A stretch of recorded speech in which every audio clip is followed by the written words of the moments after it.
हरे कृष्ण। अनि आज हामी नरसिंह आरतीको महत्त्व या नरसिंह आरती गाउँदाखेरि यसको अर्थ के हो त्यो भावार्थलाई बुझ्दै हामी नरसिंह आरतीको महत्त्व पनि बुझ्छौँ है त। अनि जस्तै मैले भनेको थिएँ कि अस्ट्रेलियामा जब एकचोटि आगो लाग्यो भएको बेला त्यहाँ एउटा भक्तको घर पनि थियो।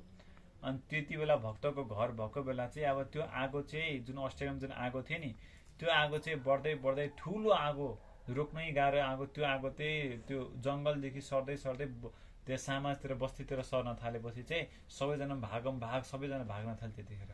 अब त्यस्तो अप्ठ्यारो भएपछि चाहिँ के भयो त, अब यहाँ जुन भक्तहरू एउटा भक्तको जुन घर थियो त्यो घरमा पनि अब आगो आउन थाल्यो। अब बस 100 किलोमिटर 100 मिटर मात्रै टाढा थियो घरभन्दा। अब यति थाहा भएपछि अब आगो त घरसम्म आउन सक्छ भनेर हतार हतार सबैले के गरे त घरमा भनेर त्यहाँको जो जेठो हुनुहुन्थ्यो गार्जेन उसले सबैले ल आफ्नो जे सामानहरू चाहिने सामान चाँडै चाँडै निकाल जाउँ इम्पोर्टेन्ट सामानहरू र बाहिर निस्क भनेर भन्नुभयो। त्यसपछि सबैजनाले हतार हतार आफ्नो जे चाहिने सामानहरू सबै निकाल बाहिर जानुभयो। बाहिर निस्कनु चाहिँ अब त्यो एकजना भक्तको जुन आमा हुनुहुन्थ्यो आमा पनि बाहिर आउनुभयो। बाहिर आएपछि उहाँ देख्नुहुन्छ कि त्यो घरभन्दा चाहिँ त्यो जुन आगो छ नि अब 10 मिटर मात्रै टाढा छ। यति पुरै एकदम भयङ्कर आगो बलिरहेछ। त्यो आगो 10 मिटर मात्रै टाढा छ। घरलाई छुने बित्तिकै घर डढ्छ, सक्यो। त्यसपछि अब 10 मिटर मात्रै टाढा भएपछि उहाँ पुरै आत्तिनुहुन्छ र आत्तिने बित्तिकै भक्त भएको नाताले उहाँ त्यतिखेर नरसिंहदेवलाई सम्झिनुहुन्छ। नरसिंहदेव नरसिंहदेव नरसिंहदेव भनेर नरसिंह भगवानको नाम लिनुहुन्छ। जतिखेर नरसिंहदेव भगवानको नाम लिनु त्यतिखेर चमत्कार हुन्छ र के हुन्छ त उताबाट ठुलो हुरी आउँछ। त्यो हावा हुरीले के गर्छ त्यतिखेरै अब 10 मिटर मात्रै टाढा भएको त्यो आगोको लपटोले के गर्छ त त्यसले दिशा नै परिवर्तन गर्छ, त्यो हावा लिएर अर्को दिशातिर लगिदिन्छ र यसरी पुरै घरै सुरक्षित हुन्छ।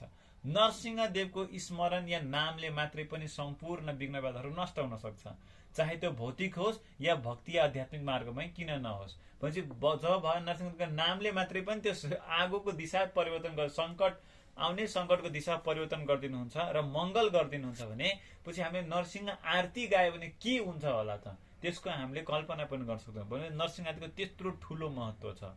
अनि नरसिंह आरतीमा हामीले सुन्न के हुन्छ त नमस्ते नरसिंहाय प्रह्लादलाद दाइने हिरण्यकशिपूर्वक्षः शिलाटङ्कान खालाए। यो 4 लाइनको अर्थ के हो त हिजो अस्ति पनि बुझाएको थियो। यो अर्थ के हो त नमस्ते नरसिंहाय भनेको नमस्ते भनेको नमः, नमस्ते भनेको नमः र नमः भनेको मेरो होइन। अर्थात् म चाहिँ यो मेरो शरीर होइन, यो भौतिक संसार मेरो होइन, म त आत्मा हुँ, भगवानको नित्य दास हुँ र मेरो कर्तव्य भगवानको सेवा गर्नु हो। भनेपछि यो आत्माले अनुभूति गर्ने कार्य चाहिँ आत्मसाक्षात्कार हो। भनेपछि हामी भौतिकबाट चाहिँ कहाँ जाने यात्रामा छौँ त आत्मसाक्षात्कार गर्ने यात्रामा छौँ। त्यसैले हामीले अब यो यात्रा एक्लैले सम्भव नभएकोले गर्दा हामीले सबैबाट प्रार्थना गर्नुपर्छ। त्यसैले हामी नरसिंहदेवलाई पनि प्रार्थना गर्छौँ। नमस्ते नरसिंहाय भन्दाखेरि हे नरसिंहदेव मलाई कृपा गरेर त्यो शक्ति दिनुहोस्, त्यो आशीर्वाद दिनुहोस्, त्यो बल दिनुहोस् जसले गर्दा चाहिँ म आत्मसाक्षात्कारको बाटोलाई राम्ररी पूर्ण गर्न सकूँ, यो भवसागरलाई तर्न सकूँ र हजुरको चरण कमलको आश्रय प्राप्त गर्न सकूँ, हजुरको भक्ति गर्न सकूँ भनेर चाहिँ नरसिंहदेवले प्रार्थना गरेको नमस्ते नरसिंहाय भनेर। त्यसपछि प्रह्लाद हलाद दाइने भनेको त नरसिंहदेव किन आउनुभयो त प्रह्लादलाई आनन्द दिनको लागि आउनुभयो। अहलाद भनेको आनन्द दिनलाई, आनन्द कसलाई त प्रह्लादलाई। त्यसले प्रह्लाद हलाद दाइने। अनि त्यसपछि हामीले के चर्चा गरेको थियौँ त हिरण्यकशिपूर्वक्षः शिलाटङ्कान खालाए। अर्थात् यो भनेको त हिरण्यकशिपूर्वक्ष भनेको हिरण्यकशिपु जो दैत्य हुनुहुन्थ्यो हिरण्यक्षको भाइ हुनुहुन्थ्यो र प्रह्लादको बुवा हुनुहुन्थ्यो र उहाँको एकदम लोभ प्रवृत्ति थियो। हिरण्य भनेकै सुन चाँदी त्यतिले अंकित गर्दछ र जो सुन चाँदी धन यति लोभी धेरै छ उसलाई हिरण्यकशिपु भनिन्छ। भनेपछि हिरण्यकशिपुको हृदय कस्तो थियो त शिलाटङ्का न खालाए। शिलाटङ्का शिला जस्तो ढुङ्गा जस्तो एकदम कडा थियो अरे र त्यस्तो चट्टान जस्तो चाहिँ हृदय कसको हुन्छ त मैले हिजो भनेको थिएँ कि 5 प्रकारको व्यक्तिको हृदय कस्तो हुन्छ त शिला जस्तो पत्थर जस्तो हुन्छ।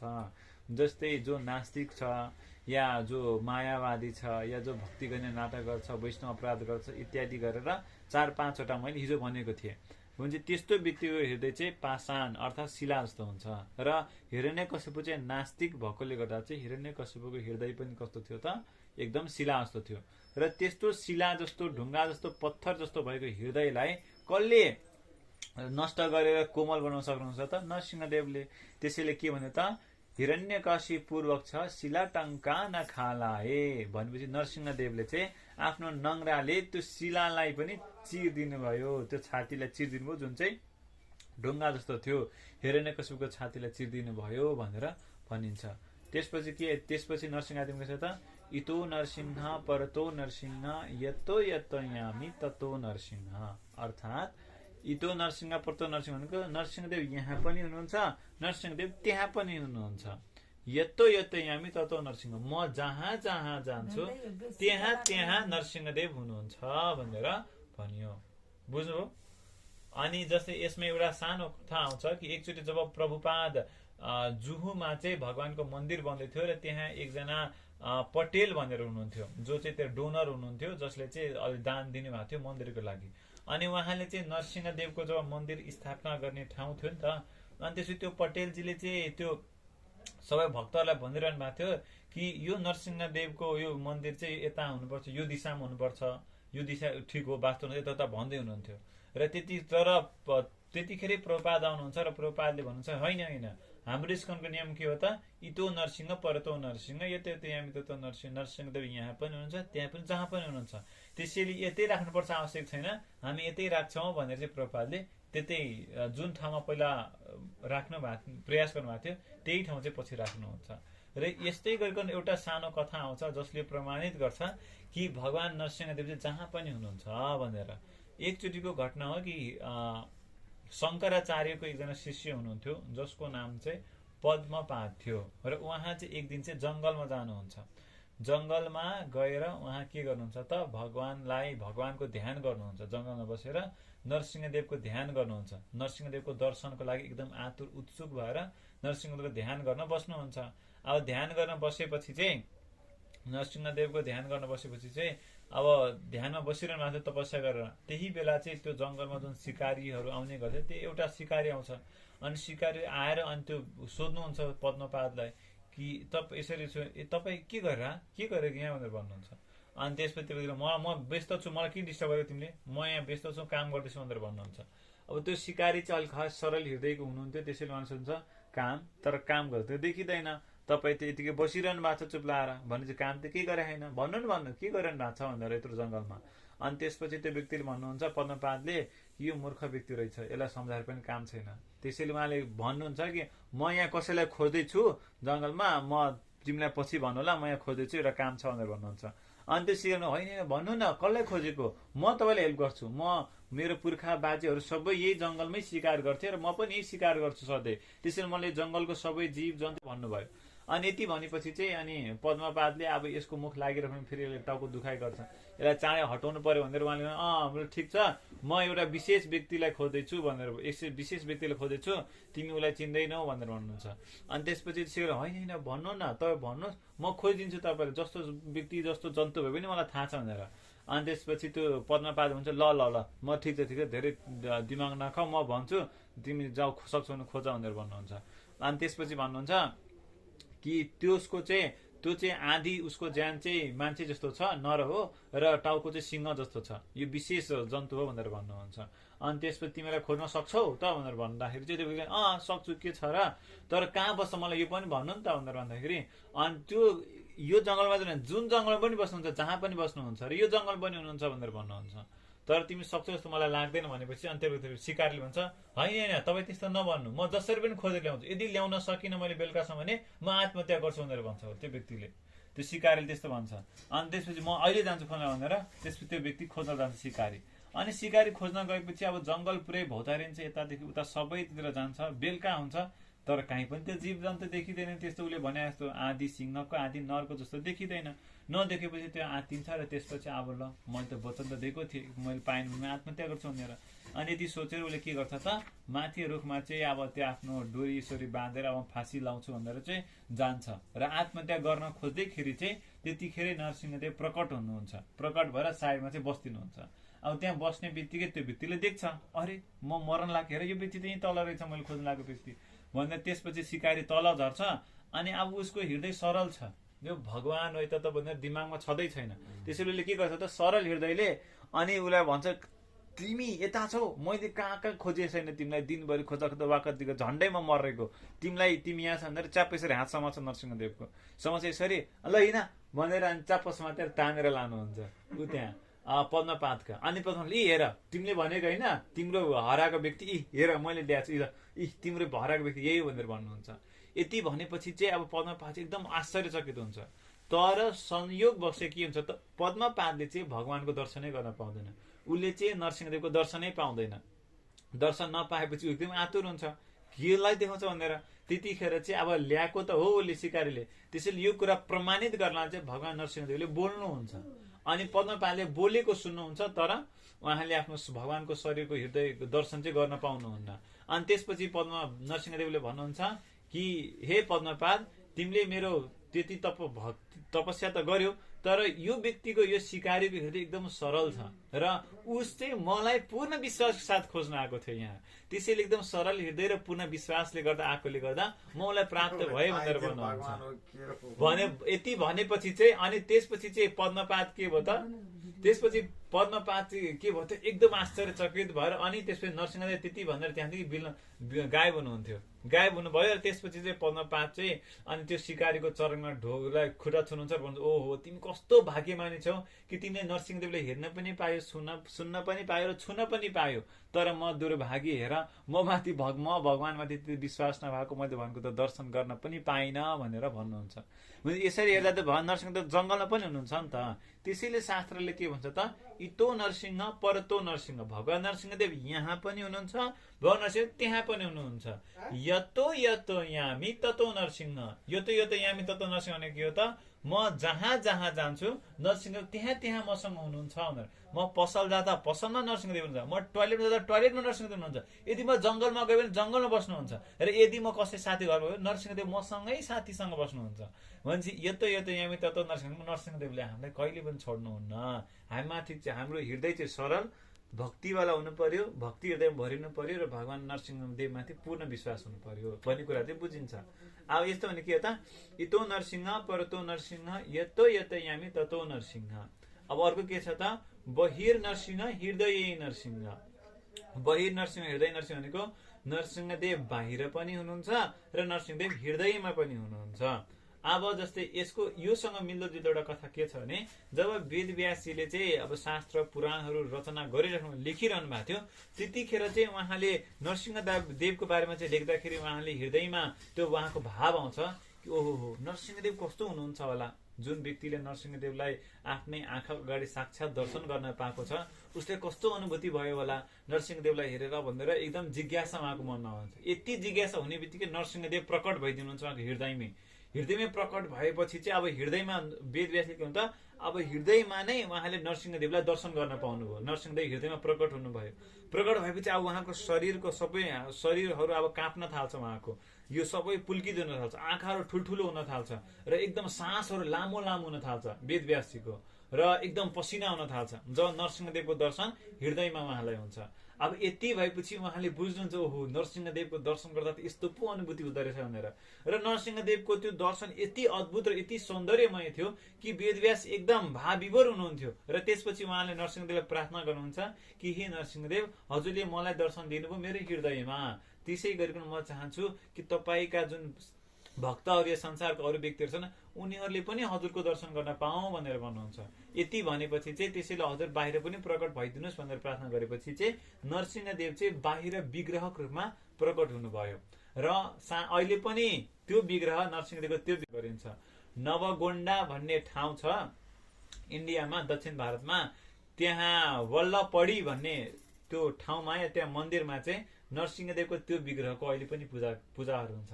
यदि हजुरहरू जानुभयो भने त्यहाँ त्यो पुजारीले चाहिँ नरसिंहदेवको दर्शन गराइदिनुहुन्छ र नरसिंहदेव अहिले पनि विराजमान हुनुहुन्छ भनेर चाहिँ त्यो प्रमाणित गर्नलाई चाहिँ के गरिदिनुहुन्छ भने, जस्तै नरसिंहदेव भएको ठाउँमा चाहिँ त्यो वरिपरिको ढोका झ्याल सबै ल्याइदिनुहुन्छ र तल चाहिँ बलेको दियो चाहिँ तल राखिदिनुहुन्छ। अब वरिपरिबाट हावा आएको छैन भनेपछि दियो त्यतिकै चल्दैन।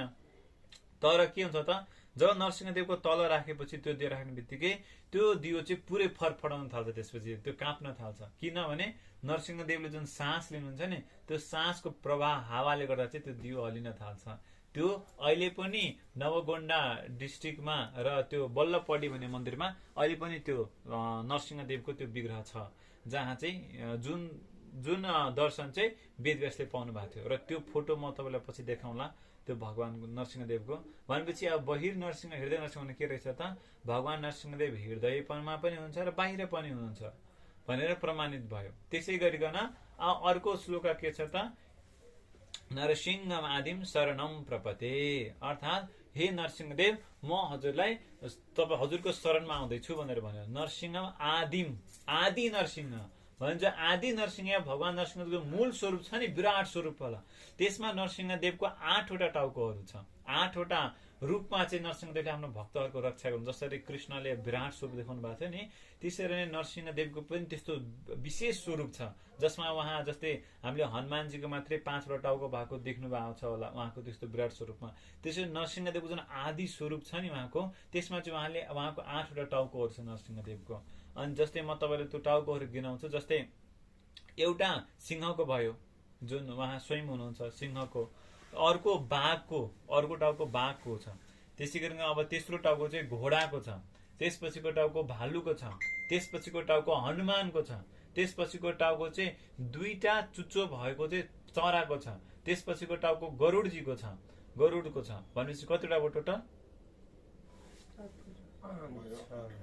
अर्को 8औँमा चाहिँ बराह देवको टाउको पनि उहाँमा छ। नरसिंहदेव आदि नरसिंहमा त्यत्रो टाउकोहरू छ। भनेपछि अब यो हरेक रूपमा चाहिँ भगवानले के कार्य गर्नुहुन्छ त त्यो पनि सुन्नुहोस्। जस्तै नरसिंहदेवले चाहिँ अब सपोज कसैलाई, अब नरसिंहदेवले चाहिँ आफ्नो जुन आफ्नो मूल स्वरूप छ नि सिंहवाला, त्यो सिंहवाला स्वरूपमा के गर्नुहुन्छ त, हरेक व्यक्तिलाई भक्ति र मुक्ति प्रदान गर्नुहुन्छ। आफ्नो भक्ति पनि दिनुहुन्छ र उसलाई मुक्ति पनि प्रदान गर्नुहुन्छ सिंहवाला स्वरूपमा। त्यसै गरिकन यदि कुनै पनि व्यक्तिलाई रोग लागेको छ, रोगले सताएको छ भने नरसिंहदेवले चाहिँ त्यो व्यक्तिको रक्षा रोगबाट कसरी गर्नुहुन्छ त, त्यो बाघवाला स्वरूपले चाहिँ त्यो व्यक्तिको रक्षा गर्नुहुन्छ, जो व्यक्तिलाई चाहिँ रोगहरू लागेको छ बाघवाला स्वरूपले। त्यसै गरिकन अर्को स्वरूप चाहिँ हनुमानको छ। अब हनुमानको रूपमा नरसिंहदेवले के गर्नुहुन्छ, कसैको यदि केही कुरा पनि हराएको छ भने भगवान नरसिंहदेव चाहिँ हनुमानको त्यो विशेष रूपमा चाहिँ के हुन्छ त, त्यो हराएको चिजलाई चाहिँ फिर्ता ल्याइदिनुहुन्छ भनेर भनिन्छ। र त्यसै गरिकन हनुमानकै रूपमा चाहिँ नरसिंहदेव के हुन्छ त, जस्तै हामीले भूत पिशाच निकट नहीं आयो भने हनुमान चालिसा पनि भनिन्छ नि त, त्यसरी नै भूत पिशाचहरूबाट यिनीहरू ब्रह्मराशबाट चाहिँ रक्षा गर्नलाई चाहिँ नरसिंहदेवले चाहिँ यो हनुमानको रूपबाट चाहिँ रक्षा गर्नुहुन्छ भनेर भनिन्छ। त्यसै गरिकन अर्को स्वरूप भनेको घोडाको टाउको छ। अब घोडाको रूपबाट के गर्नुहुन्छ त नरसिंहदेवले, जस्तै यदि कोही अज्ञान छ भने नरसिंहदेवले त्यो घोडाको स्वरूपबाट चाहिँ अज्ञानलाई नष्ट गरेर ज्ञानको ज्योति चाहिँ बाल्दिनुहुन्छ। अज्ञानलाई चाहिँ नष्ट गर्नलाई चाहिँ अज्ञानको अन्धकारलाई नष्ट गर्न चाहिँ भगवान चाहिँ त्यो के भन्छ घोडाको स्वरूप चाहिँ उहाँमा छ आदि नरसिंहमा। त्यसै गरिकन अर्को भनेको भालुको स्वरूप छ। त्यसमा चाहिँ अब कति व्यक्तिलाई अँध्यारोबाट डर लाग्ने हुन्छ भनेपछि भालुको रूपमा चाहिँ नरसिंहदेवले के गर्नुहुन्छ त, त्यो व्यक्तिलाई नरसिंहदेवले चाहिँ त्यो अन्धकारबाट डर नलागोस् भनेर चाहिँ त्यो अन्धकारको डरबाट बचाउनको लागि भयरहित गर्न चाहिँ नरसिंहले चाहिँ भालुको स्वरूप चाहिँ लिनुहुन्छ, भालुको रूपबाट त्यसै रक्षा गर्नुहुन्छ। त्यसपछि के छ त बराह रूप। बराह रूपमा नरसिंहदेवले के गर्नुहुन्छ त, यदि कसैले कुनै पनि तन्त्र मन्त्र गर्यो, टुनामुना गर्यो, आँखा लगाइदियो, यस्तो हुन्छ नि त, त्यस्तो भएको छ भने चाहिँ नरसिंहदेवलाई यदि प्रार्थना गर्यो भने नरसिंहदेवले चाहिँ त्यो बराह रूपद्वारा चाहिँ त्यो व्यक्तिको सबै टुनामुना तन्त्र मन्त्र सबैलाई नष्ट गरिदिनुहुन्छ र उसको रक्षा गर्नुहुन्छ। त्यसै गरिकन गरुडको रूपमा चाहिँ के गर्नुहुन्छ त नरसिंहदेवले, गरुडको रूपमा चाहिँ नरसिंहदेवले यदि विष छ, जस्तै बिच्छुले टोकेको या सर्पले टोकेको विषहरू छ नि, त्यो विषहरू सबैलाई नष्ट गरिदिनुहुन्छ। कुन रूपमा? गरुडको रूपमा। र अर्को जुन 2टा चुच्चोवाला चराको रूप छ, टाउको छ नरसिंहदेवमा, त्यसको रूपमा चाहिँ उहाँले के गर्नुहुन्छ त नरसिंहदेवले भक्तलाई शान्ति प्रदान गर्नुहुन्छ। अशान्ति अमङ्गललाई हरण गरेर शान्ति र मङ्गलमय पारिदिनुहुन्छ, शान्ति ल्याइदिनुहुन्छ उहाँको जीवनमा। भनेपछि आदि नरसिंहको त यस्तो विशेष स्वरूप रहेछ हाम्रो नरसिंहदेवको भनेर बुझ्नु पर्यो। शरणम प्रपते भनेर भन्छौँ, यसको अर्थ त के हो त भनेपछि हे आदि नरसिंह, जसको 8वटा टाउकोहरू विशेष रूप छ र हरेक तरिकाबाट आफ्नो भक्तको चाहे भौतिक या आध्यात्मिक दुःख कष्ट सबैलाई हरण गर्नुहुन्छ, नष्ट गर्नुहुन्छ। हे नरसिंहदेव, म त हजुरको चरण कमलमा आएको छु, हजुरको शरण लिएको छु भनेर चाहिँ नरसिंहदेवले प्रार्थना गरेको। नरसिंहम आदिम शरणम प्रपदे, म हजुरको शरण आएको भनेर चाहिँ नरसिंहदेवले विशेष प्रार्थना गरेको। ठिक छ। अब जुन अब अन्तिमको जुन नरसिंह आरतीमा जस्तै दुईटा भाग छ, जुन अहिले नरसिंहम नमस्ते नरसिंहदेखि नरसिंहम आदिम शरणम प्रपदे सम्मको जुन यो भाग हो, यो चाहिँ के हो त, यो नरसिंह पुराणबाट ल्याएको। नरसिंह पुराण जुन वेदव्यास लेख्नुभएको छ नि, यो नरसिंह पुराणबाट ल्याएको हो। र अर्को जुन तल्लोको भाग छ, त्यो तल्लो भाग चाहिँ जयदेव गोस्वामीले लेख्नु भएको जुन 10 अवतार स्त्रोत छ त्यसबाट चाहिँ ल्याएको हो नरसिंहदेवको। भनेपछि अब जयदेव गोस्वामीबाट ल्याएको पनि पायो र नरसिंह पुराणबाट पनि ल्यायो भनेपछि अब दुवै ल्याउँदा पावर डबल भयो, झन् शक्तिशाली भयो नरसिंह आरती त्यसपछि। र यो प्रभुपादले चाहिँ यस्तो गरिदिनु भयो ताकि यो अझै शक्तिशाली होस् भनेर। अनि जब हामी अब अन्तिम लाइन भन्छौँ, तब कर कमल वरे नखाम अद्भुत श्रृङ्गाम दलित हिरण्यकश्यपु तनु वृङ्गाम भने यसको अर्थ के त, तब कर कमल वरे अर्थात् भगवान नरसिंहदेवको कर कमल, चरण कमल भनेको चरण भयो भने कर कमल भनेको चाहिँ हातहरू भने नरसिंहदेवको कर हात कस्तो छ त, कमलको फूल जस्तो छ अरे। जो भक्तहरू छ उहाँको लागि चाहिँ नरसिंहदेवको हात कस्तो छ त, कमलको फूल जस्तो छ, एकदम मुलायम कोमल छ भनेर भन्यो। तब कर कमल वरे नखाम अद्भुत श्रृङ्गाम दलित हिरण्यकश्यपु तनु वृङ्गाम। तर जो अभक्त छ, दुराचारी छ, राक्षस छ, तिनीहरूलाई चाहिँ नरसिंहदेवको त्यो नङ्ग्राहरू त्यो हात कस्तो छ त, छेनी त्यो आरी हुन्छ नि काट्ने हो, त्यो आरी जस्तो छ अरे, एकदम चुलेसी जस्तो छ अरे, जसले चाहिँ राक्षसहरूको वध गरिदिन्छ भनेर भनिन्छ। र तब कर कमल वरे नखाम अद्भुत श्रृङ्गाम दलित हिरण्यकश्यपु तनु वृङ्गाम। अब जुन दलित भन्ने हो नि, त्यो दलित भन्ने शब्दले के अंकित गर्छ भने जस्तै कोही कोही व्यक्ति हुन्छन्, जस्तै चियामा या दुधमा यदि एउटा पनि त्यो झिङ्गा झर्यो भने त्यो लोभी व्यक्तिले के गर्छ, त्यो झिङ्गालाई पनि निकालेर यसमा निकाल्छ अनि उसको जिउमा पनि अलिअलि केही लाएको होला दुधको कण भनेर के गर्छ, त्यसलाई निचोड्छ, यसरी निचोड्यो अनि त्यो पनि अलिकति हाल्छ दुधमा। भनेपछि त्यो के हो, त्यो मक्खी चुस हो त्यो व्यक्तिहरू। भनेपछि नरसिंहदेवले के गर्नु, दलित भनेको त्यो जसरी त्यो झिङ्गालाई चाहिँ त्यो चुस्छन्, यसरी मक्खी चुस भनिन्छ, त्यो थ्याच्च पारिदिन्छ। त्यसरी नरसिंहदेवले चाहिँ हिरण्यकश्यपुलाई के गर्नु त, झिङ्गा जस्तै त्यो गरिदिनु भयो, एकदम थिच पारेर ख्याच्च पारिदिनु भयो। उहाँको त्यो सबै पेट आन्द्रा भुँडी सबै च्यातिदिनु भयो भनेर भन्यो। र नरसिंहदेवले जब हिरण्यकश्यपको यो आन्द्रा भुँडी च्यातिदिएपछि के गर्नुहुन्छ त, त्यो आन्द्रालाई चाहिँ इभन माला बनाएर चाहिँ लगाइदिनुहुन्छ नरसिंहदेवले। भनेपछि तब कर कमल वरे नखाम अद्भुत श्रृङ्गाम दलित हिरण्यकश्यपु तनु वृङ्गाम चिर्दिनु भयो कसलाई, हिरण्यकश्यपुलाई। र दलित भनेको के हो त, त्यही हो जुन मक्खी चुस, जसरी झिङ्गालाई ट्याप गरेर च्यातिन्छ त्यसरी नै नरसिंहदेवले चाहिँ हिरण्यकश्यपुलाई, नरसिंहदेवको लागि चाहिँ हिरण्यकश्यपु जतिसुकै ठुलो राक्षस भए पनि नरसिंहदेवलाई झिङ्गा समान मात्रै हो भनेर भन्यो। र अन्तिम लाइन नरसिंह आरतीमा के छ त, केशवधृत नरहरि रूप जय जगदीश हरे। अब यसमा चाहिँ केशवको अर्थ के हुन्छ त, केशव भनेको चाहिँ जो ब्रह्मा र शिवजीको पनि ईश्वर हुनुहुन्छ, मालिक हुनुहुन्छ, स्वामी हुनुहुन्छ, उहाँ भगवानलाई चाहिँ मैले प्रणाम गरेको भनेर चाहिँ केशवको अर्थ आउँछ। तर केशवको अर्थको पनि अर्थ हुन्छ कि भगवानको जुन कपाल छ एकदम मुलायम छ, कोमल छ भने एकदम सुन्दर अद्भुत केश भएको कपाल भएको जो भगवान हुनुहुन्छ उहाँलाई केशव भनेर अंकित गरेको। म्हणजे त्यो केशवले के गरे त, केशवधृत नरहरि रूप, त्यो केशव भगवानले चाहिँ नरहरिको रूप धारण गर्नुभयो। नरहरि भनेको नर भनेको मान्छेको शरीर भनेको, हरि भनेको के हो त, हरि भनेको संस्कृतमा तीनवटा, हरिले तीनवटा शब्दको अर्थ बुझाउँछ। जस्तै जंगलको राजा सिंहलाई पनि हरि भनिन्छ, बाँदरलाई पनि हरि भनिन्छ र भगवान हरिलाई पनि हरि भनिन्छ। म्हणजे हरिको शब्द के हो भने हरि भनेको हरण गर्ने। भगवानले के गर्नुहुन्छ त, भक्तहरूको जीवनमा सम्पूर्ण दुःख कष्ट संकट अमंगलहरूलाई हरण गर्नुहुन्छ। भने सब भक्तहरूको जीवन भएको जति दुःख कष्ट सबैलाई हरण गर्नुहुने हे हरि, नरहरि भनेको अर्थात् मान्छे र सिंह जस्तो सुरु भएको नरहरि रूप, केशवधृत नरहरि रूप जय जगदीश हरे। जय जगदीश हरे भनेको के त, यो सम्पूर्ण जगतको ईश्वर हे मालिक हे कृष्ण हे नरसिंहदेव भनेर चाहिँ नरसिंहदेवलाई प्रार्थना गरेको। केशवधृत नरहरि रूप जय जगदीश हरे। भने यसरी चाहिँ नरसिंह आरतीको सम्पूर्ण भावार्थ यहाँ केही हामीले बुझ्न सक्छौं। र यो नरसिंह आरतीमा चाहिँ पूर्ण शक्ति छ। यदि जसले पनि नरसिंह आरती गाउँछ उसले 100% नरसिंहदेवको विशेष कृपा पाउँछ र उसको जीवनमा सम्पूर्ण भौतिक र आध्यात्मिक दुःख दुविधा या सङ्कटहरू सबै नष्ट हुन्छ र उसलाई सम्पूर्ण रोगहरूबाट रक्षा हुन्छ या हरेक दृश्यको हरेक दिशाहरूबाट उसको मङ्गल हुन थाल्छ जसले नरसिंह आरती गाउँछ। बुझ्नुभयो?